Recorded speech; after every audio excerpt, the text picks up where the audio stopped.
People of the internet, my name is Cassandra. Welcome to the series where I watch and review my favorite TV shows, movies, and any other media I find interesting, and hopefully at the end, I get a Scooby snack. Today we'll be talking about a Scooby Doo property. Scooby Doo is a unique franchise. Ever since its inception in 1969, it's been a worldwide favorite. It spawned oodles of television, movies, and specials involving the mystery-solving teens. Most people grew up with a specific Scooby Doo series that they consider theirs, a nostalgic one that they remember watching as kids. Personally, growing up without cable, I watched tons of different versions of Scooby-Doo, and as I became an adult, I watched the characters change and morph again and again into new, wonderful characters and not so wonderful characters. The characters are unique in that they don't really have a set continuity, with every new piece of media adding lore that contradicts another and usually creating plot holes within the canon. Maybe that's why I was unfazed when HBO Max released their trailer for their new show, Velma, which promised to portray the characters' personalities very differently.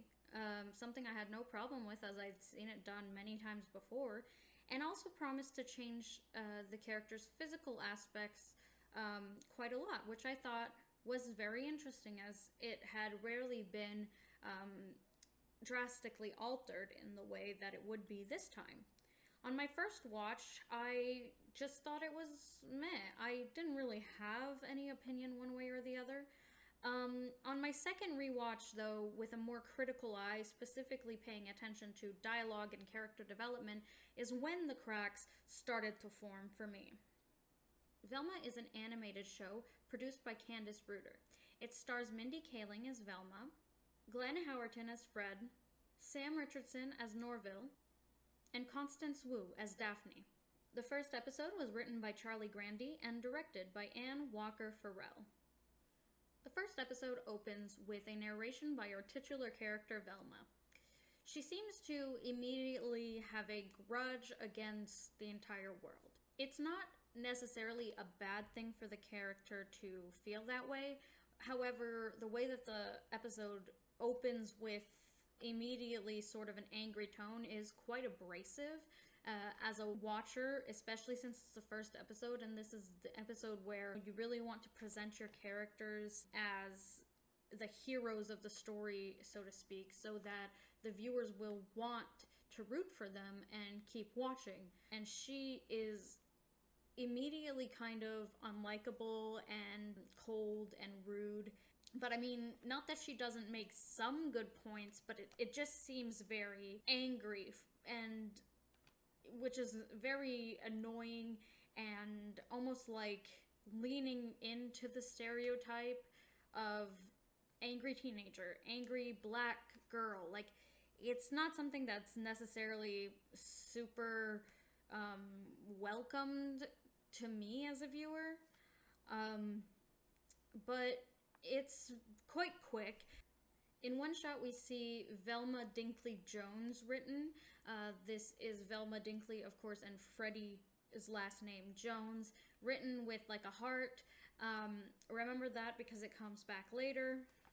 We start the story off in the locker room of the high school, where we see the girls talking about sex in TV shows, and it's very wink wink nudge nudge. We're gonna put a lot of sex in this episode, and that's the whole gag.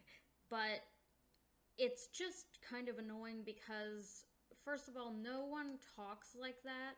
Like, sometimes you watch an animated show and you're like, oh, that's not how teenagers talk, but in this case it's like, that's not how anyone talks. Like, it feels like someone took a Twitter thread and then had people speak it out loud, but that's not how people talk about things, even if they have a difference of opinion in real life.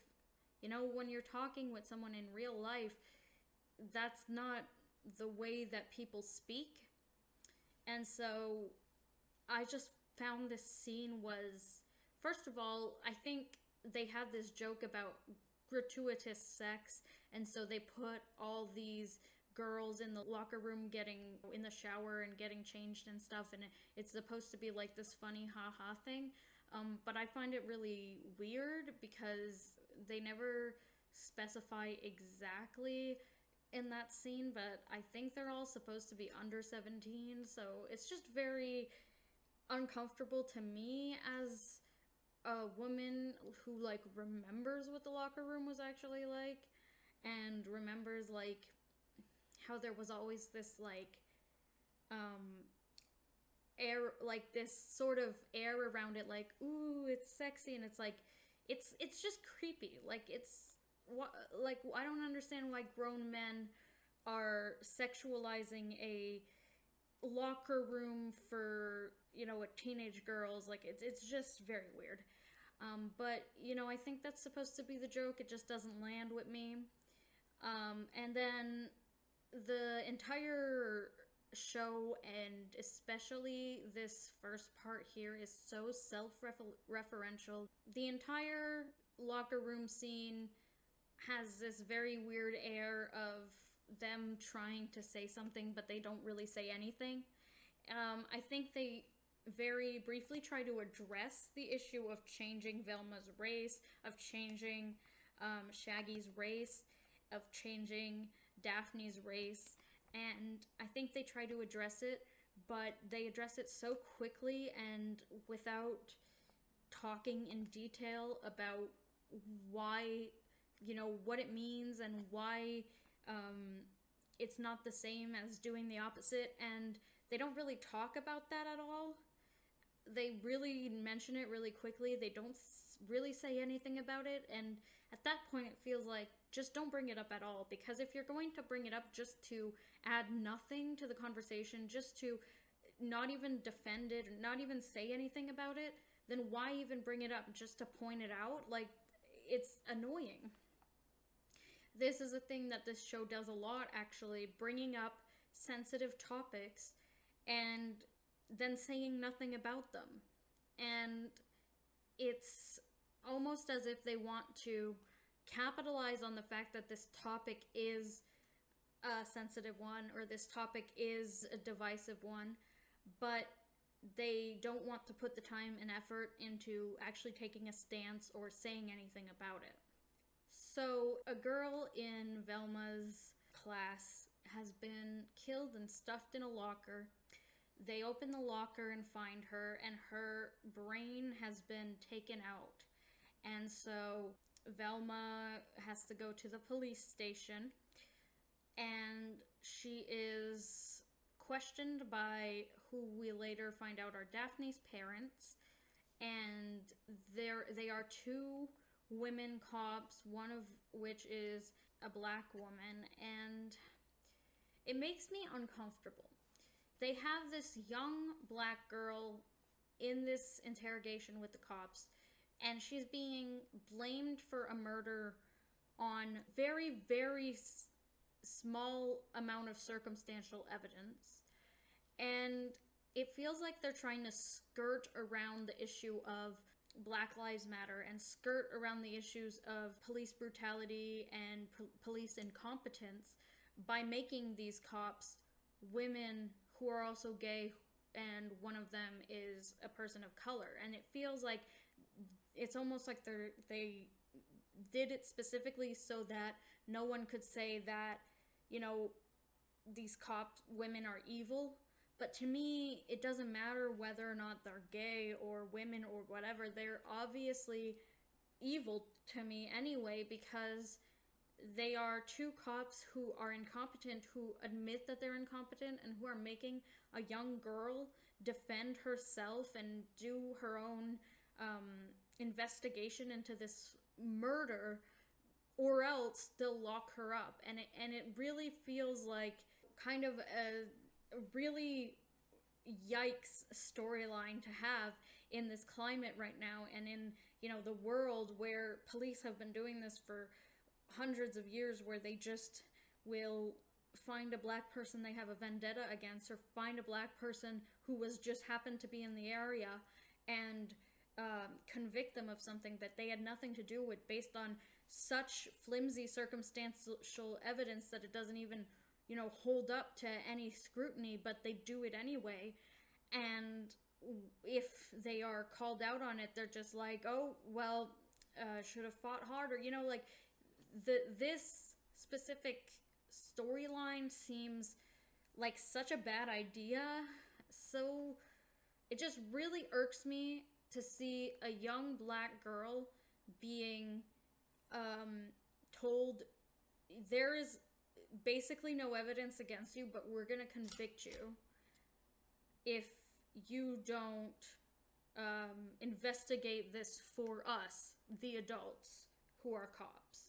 When Velma leaves the building, she runs into Fred and Daphne, who are dating. She first runs into Fred alone and completely kind of changes her attitude, which is usually cold and angry and distant, to be more welcoming and shy and, kind of gaga over Fred, like she has this big crush on him. It's a very common trope. My main problem with it is that it's not consistent. She clearly has this big crush on him, and then at the same time, she is really pissed off at him for being who he is. Like, which is it? Does she have a crush on him, or does she hate him? It can't be both. When a teenage girl has a crush on a boy, I mean, it's like, we've seen it again and again. They have a hard time even telling that this, this person they have a crush on has faults at all. Like, it's a part of having your first crushes.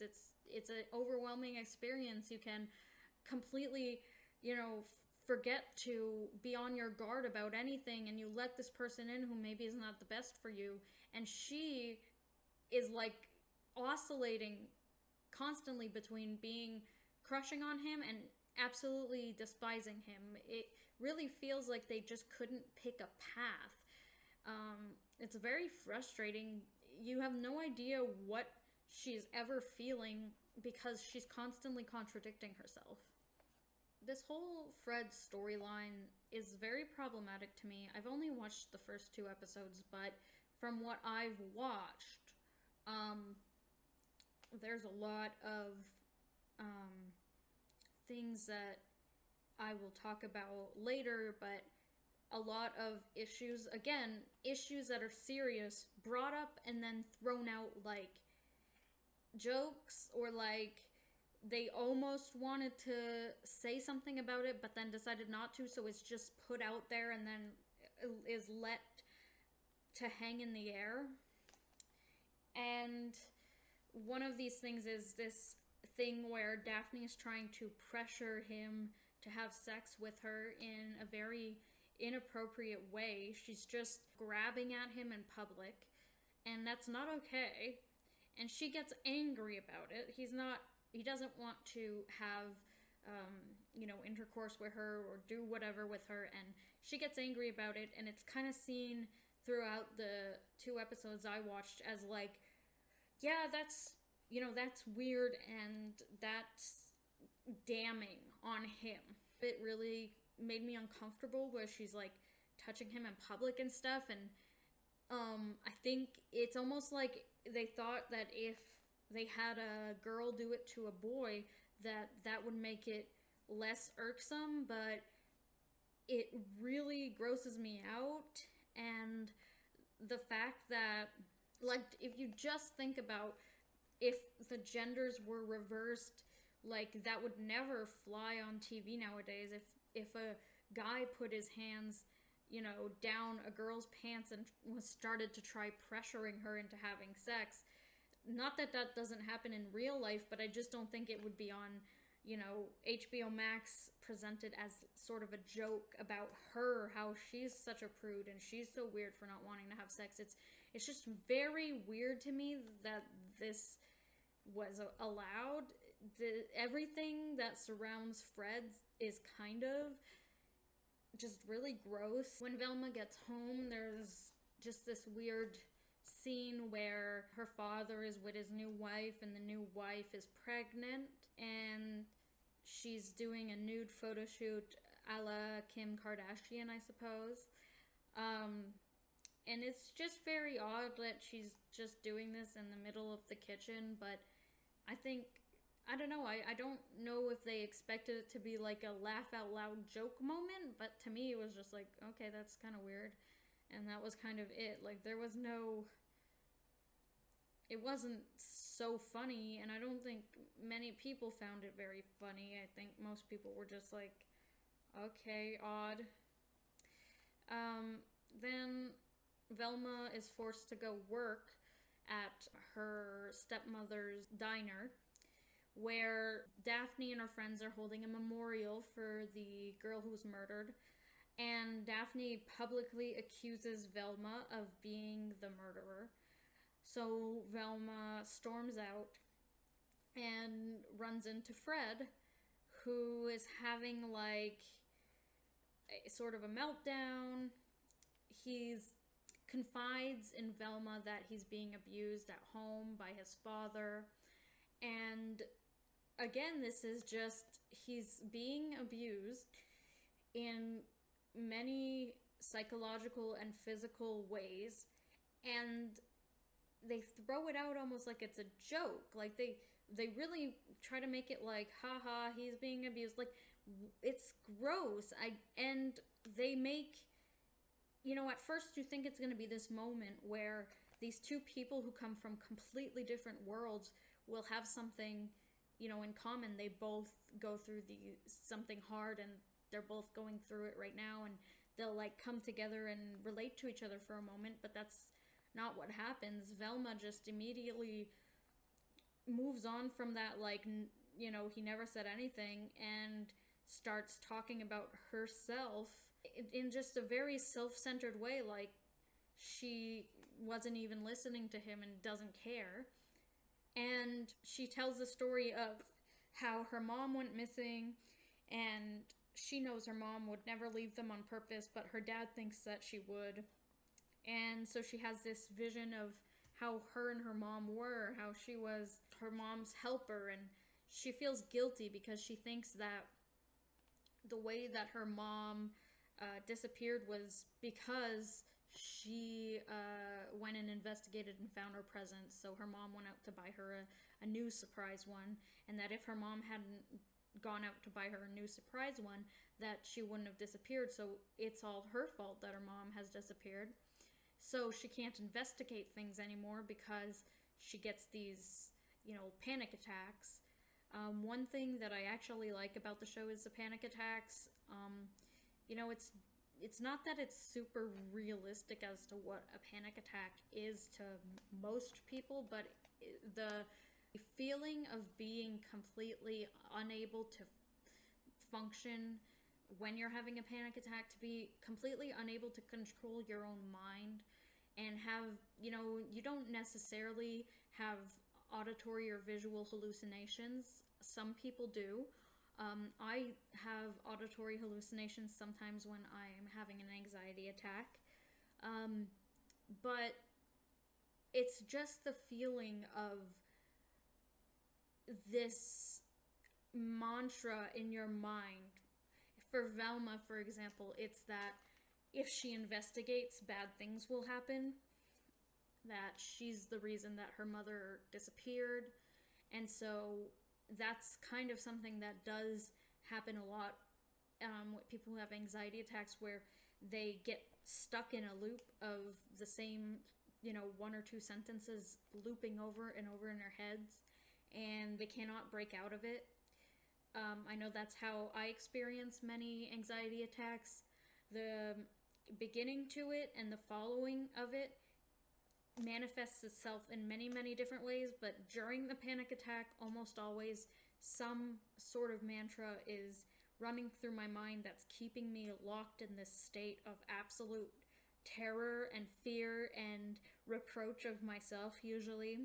And so I do like the way that they handle panic attacks. I've seen people criticize it for being ridiculous, and that's not how people experience panic attacks. People don't have a heart attack, but I think that actually it's really interesting because a lot of people will say that having a panic attack really feels like you're having a heart attack. And I've heard from multiple people that they've had heart attacks, and panic attacks were worse than heart attacks for them.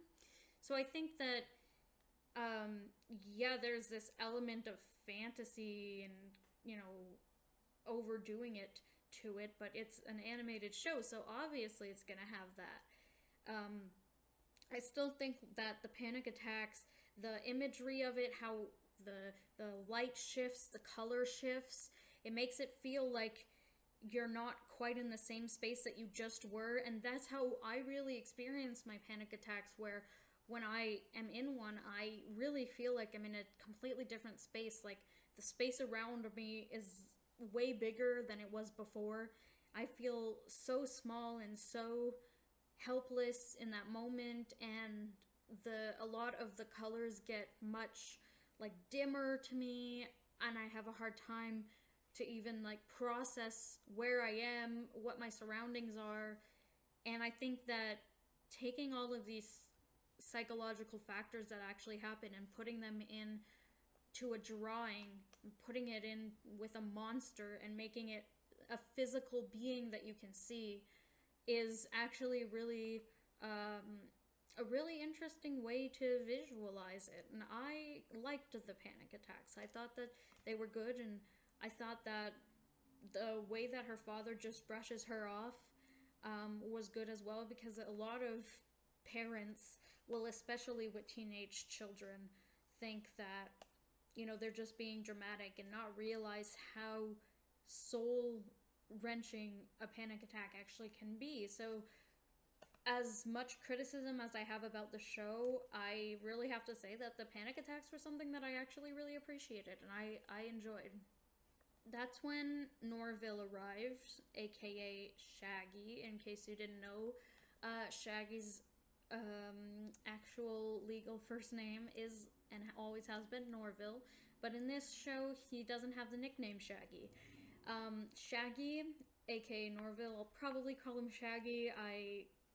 It's a mistake that I'm gonna make, so just roll with it. But Norville is really annoying. They changed his entire character.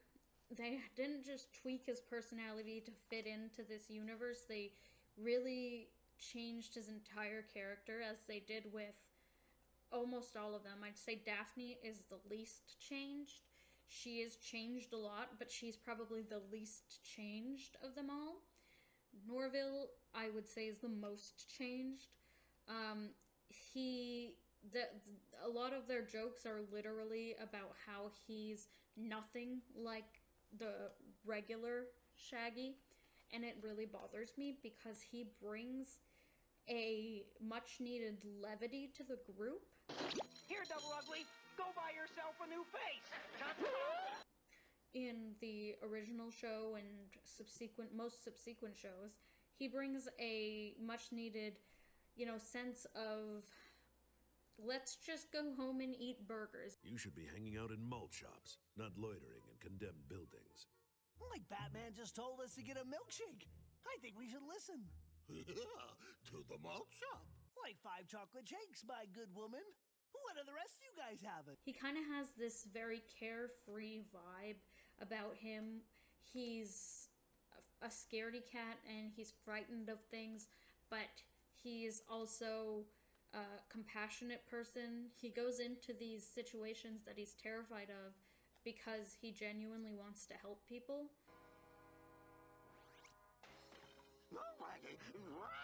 Calm down, Scooby. I'll take a look. See for yourself, Scoob. Nothing. Whereas this Norville, he doesn't have any of those traits. He's a very serious guy. He is straight edge. He is the complete opposite of carefree. He's neurotic. And he doesn't do anything because he genuinely wants to help other people. He does it all for, his own gain. Every time he helps Velma, he does it because he thinks that will convince her to date him. He doesn't do it out of the goodness of his own heart, out of his love for her, out of his friendship for her, even because he has a crush on her and genuinely wants to help her. He just does it because he thinks that will get him laid. Or maybe we could find the camera together? Together? Oh. Oh yeah, just because it's mine. But also your hallucinations. I could maybe help. Oh, okay. Phew. I thought you were, like, suggesting a date. A date? You wish. A date? What? It's gross, and it's everything that Shaggy is not. And, most people believe that Shaggy should be asexual. And then a lot of people also liked Shaggy and Velma dating in that one show, but, it was wholesome and sweet and cute. She is very vocally not entertaining him. She doesn't really answer his calls all that much. And not that she's like a good person, she uses him for her own gain, but she also is very obvious about not wanting to be with him, and he also has no connection to the rest of the group, so his only connection to the group is Velma. So he's never in the context of the episode around unless the situation has to do with Velma, which I get that this show is specifically about Velma, so they want to kind of put the star on Velma, but the Mystery Inc. kids are a group of friends, and in this story, Velma and Daphne have a connection, Daphne and Fred have a connection, Velma and Fred have a connection, but Norville is completely removed from all that and just doing his own little thing on the side and hardly even participating in the story. So Shaggy tells Velma that he thinks he knows who the killer might be, and so she hops in his car, and after a while he eventually reveals that he doesn't actually know who the killer might be, but he reveals that somebody stole a camera, and he thinks that whoever has the camera is the killer. Velma remembers that her stepmother just said she got a new camera, so Velma goes to confront her father and stepmother about it, but it turns out they're just taking pictures of babies dressed up as things, and so she, reevaluates and figures, hey, maybe this is Fred, he's so, self-conscious about his body because his father is literally abusing him about it mentally and verbally and also a little bit physically. And so if someone had taken a photo of Fred in the bathroom, then Fred might have motive to kill them. So Velma and Norville go to Fred's house, and Norville is going to go in with her, but she's like, no, you just wait here. And she goes in, and she has a panic attack, which Norville cures by telling her that he loves her. And she starts laughing because she thinks that's the funniest thing that, anyone's ever said. And it's just so sad. She clearly has no respect for him whatsoever, so it's really sad to see their relationship because he is gross in a way where he's kind of teetering on the edge of becoming like a stalker. But at the same time, he's so obviously pining for her, and she only calls him up when she needs something. She only talks to him when she needs something. She says earlier that, he's like, oh, I tried to call you, and she's like, you don't need to call me, just give me the answers to the homework like you always do. Which I think is interesting because they kind of posit in the show that she's this genius. People all around her are constantly calling her a genius. Daphne calls her a genius. And I think it's interesting because according to this admission, she doesn't do her own homework. She has Norville do it for her. So she's not that smart in school. And throughout the whole 2 episodes that I've watched, she didn't figure anything out on her own. She just either was given the information and, fell into the solution, or she just straight up like made assumptions and it didn't pan out. So she's never actually shown to be a genius. We just hear people call her that, but she doesn't do anything particularly smart. She's actually kind of dumb. She never realizes what people are trying to say to her. She makes assumptions about everybody, which are often wrong. So yeah, I think it's really interesting that they present her like that. But she goes into the house, she has her little panic attack, which is cured, and then she finds the camera, which to her proves that Freddy is a killer. And so she confronts Freddy, who tells her that he was just gonna make her sign an NDA, not, you know, he was gonna pay her hush money, not kill her. She doesn't believe him, and that is the end pretty much of episode 1. The 2 detectives come in and you know, they arrest him, and they're like, hey, good job, we won't arrest you for now, I guess.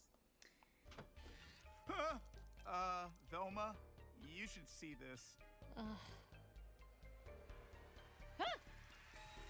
Oh God, Krista! And she also has no brain! Episode 2 was written by Akshara Sakar and directed by Cal Ramsey.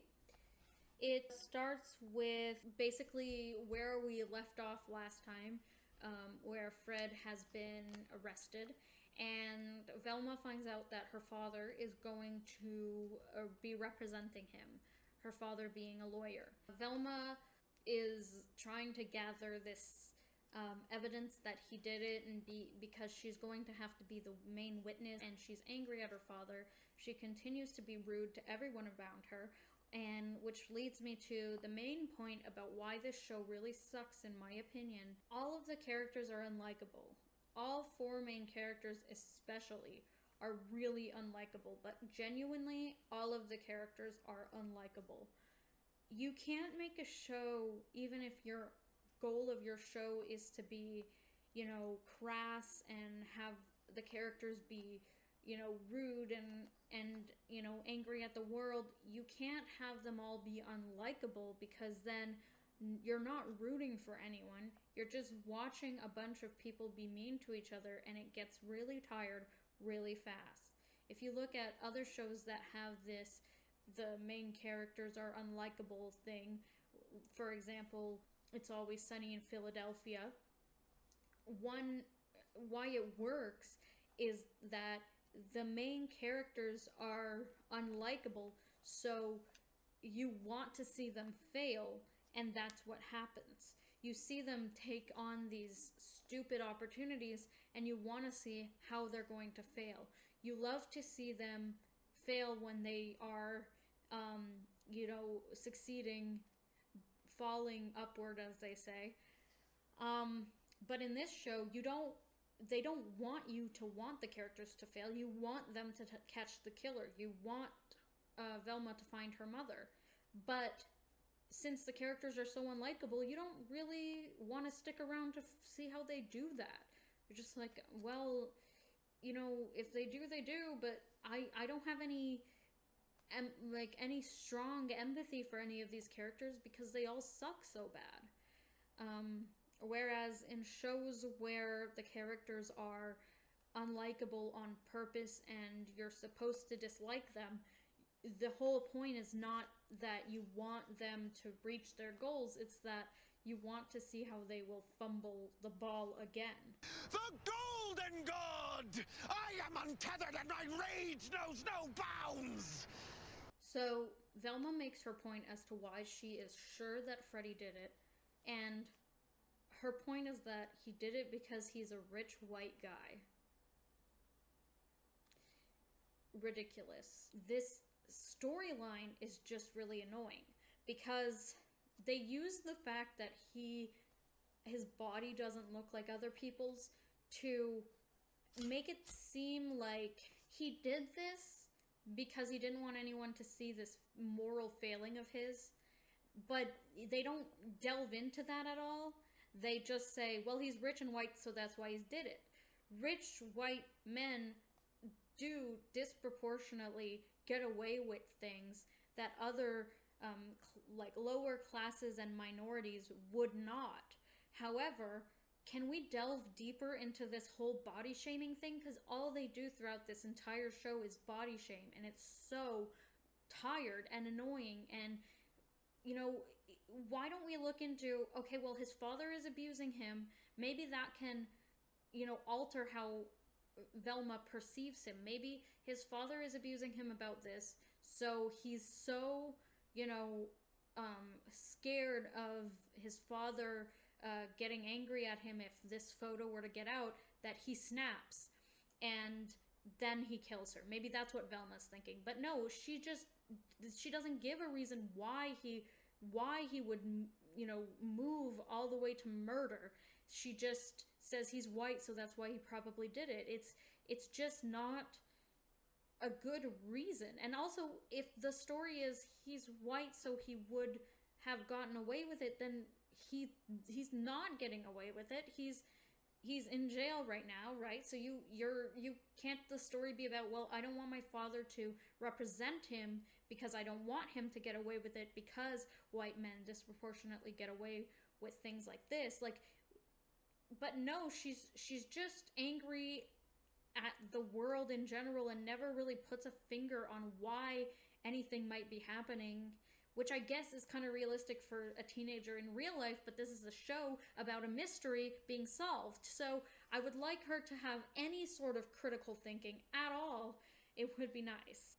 In another area of bringing an issue up just to say nothing about it, they have this sort of vibe about Velma that she's supposed to be this progressive person, but she's so against drugs, whereas that's not the progressive mindset. Not that people can't have, you know, many sort of conflicting opinions, because of course they do, but they bring this topic up again just to say nothing about it. And I think it's just all to make a joke about how Norville is so anti-drug, and Shaggy is sort of the hippie stoner poster boy. It could be more interesting if Norville sort of started to... I like the idea that his love of food comes back in this iteration with him having a food blog where he tastes all these snacks. I like that. But I think it could be better used if it, you know, would teach him to be more tolerant of other people, or, you know, would help him in some way get over Velma if he, you know, met some person who was really into snacks too, who followed him. Sorry about the weird light. There's like, it's cloudy outside and they keep moving. Not much I can do about that. Except maybe this. Velma is not very relatable because she hates everything so much. She doesn't seem to have any actual friends. She is constantly annoyed at Norville. She hates Daphne, but also kind of doesn't hate her. She hates Fred, but also kind of doesn't hate him. She has no friends of her own outside of that. She, you know, hates women. She hates, like, it's very annoying to hear her constantly putting other women down, because if you're gonna make her this, like, you know, activist type character, for her to constantly be thinking that she's better than everyone else around her and putting everyone down, calling them sheep, it makes it seem like she's not actually an activist. She doesn't actually stand for anything. And I think that's a great reflection of the show, because the show really does feel like it does not stand for anything. There's no actual direction, politically speaking, and they keep bringing up these issues. Like, it's fine to have a show that's you know, like moderately apolitical. That not everything has to be a statement. Sometimes you can just have a fun story. But if you just want to have a fun story, then stop bringing up all these sensitive topics, saying nothing about them, and moving on to something else. So in this episode, Norville decides he's going to sell his kidney to help Velma, because she needs money to pay Daphne so that Daphne will give her the file on Velma's mother's disappearance. Also, Velma, she comes in and, you know, he's doing his stream, like something that he really enjoys, like something that's important to him. She comes in during it, she doesn't give a fuck. She doesn't ask, you know, how anything's going with him, anything about his life. She's obviously just there to ask for $500. She only talks to him when she needs something. It's very obvious and it's very annoying. Makes her even more unlikable because there's no way she doesn't realize how much he likes her. And she's just stringing him along. But also, why does he like her so much? She treats him like crap constantly. In another, what stance are you trying to make on anything?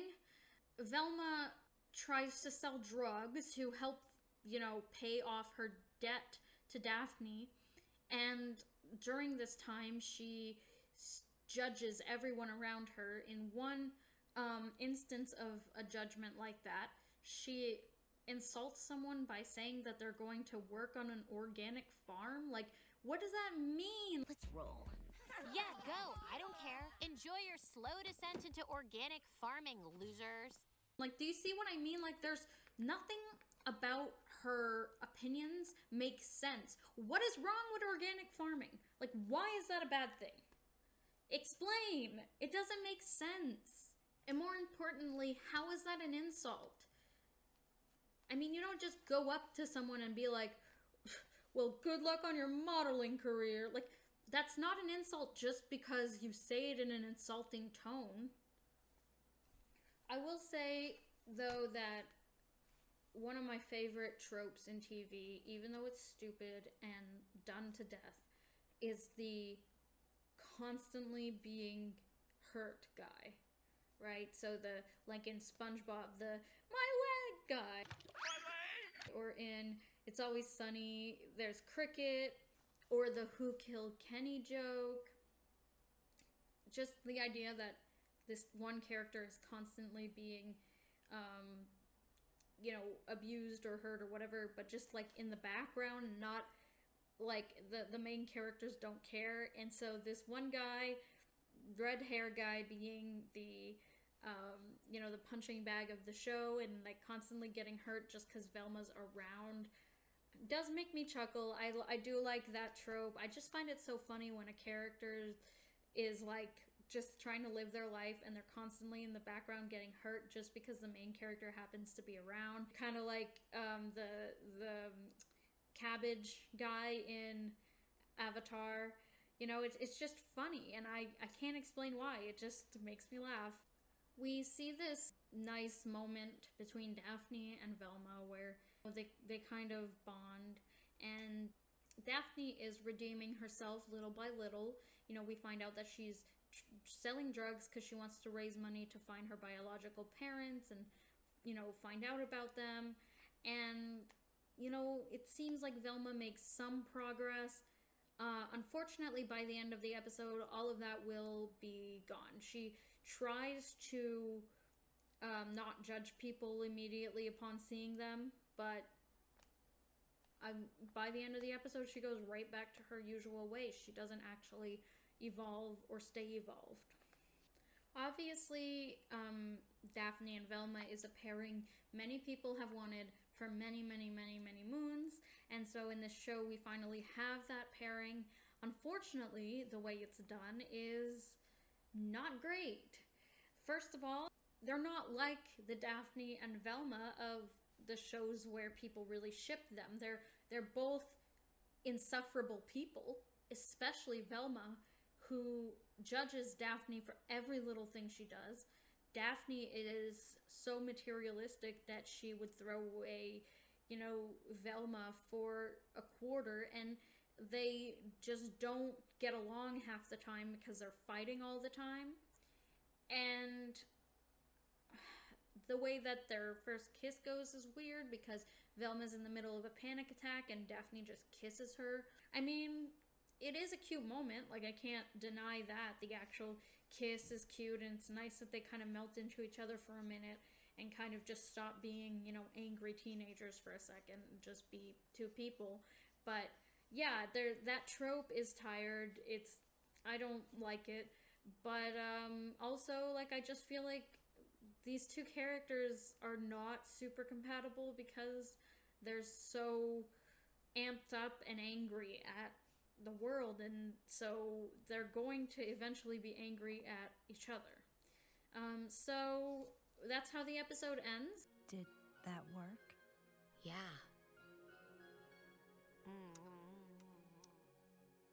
All in all, the show, I don't think it's as terrible as people believe at all. I think it's just a bad show. I don't think it's like this horrible, terrible, like the worst thing to ever air. Like, there definitely been shows of the same caliber airing for years and years and years now.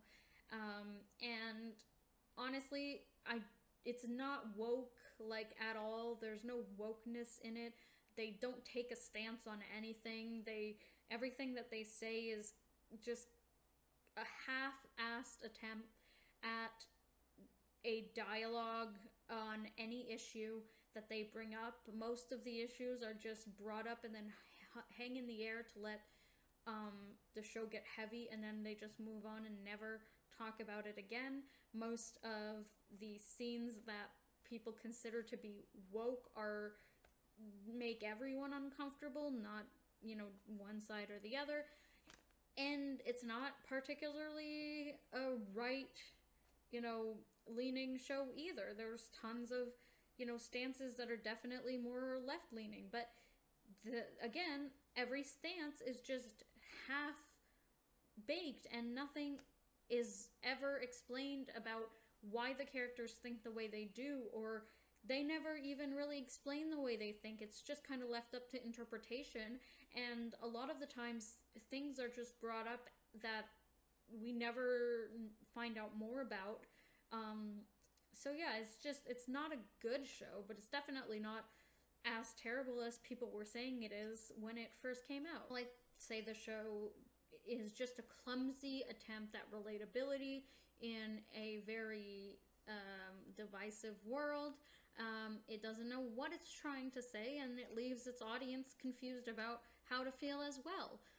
I'd say that the villainizing of the black teenage girl online has gotten a bit exaggerated just because she has strong opinions and cringy views, where, first of all, I think we all were pretty cringy as teenagers, and second, I just think that there are many shows out there that have quite a sort of cringe vibe about them that are very successful, so clearly somebody must be enjoying them, and it's not the end of the world as people are acting like it is.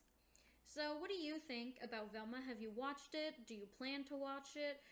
Do you never want to even hear its name mentioned ever again? Do you think I should watch the next 2 episodes and react to them? Let me know in the comments. Leave a like if you liked the video. If you didn't, just why are you even still here? And subscribe for more content like this and so many other things. And I will see you next time. Bye!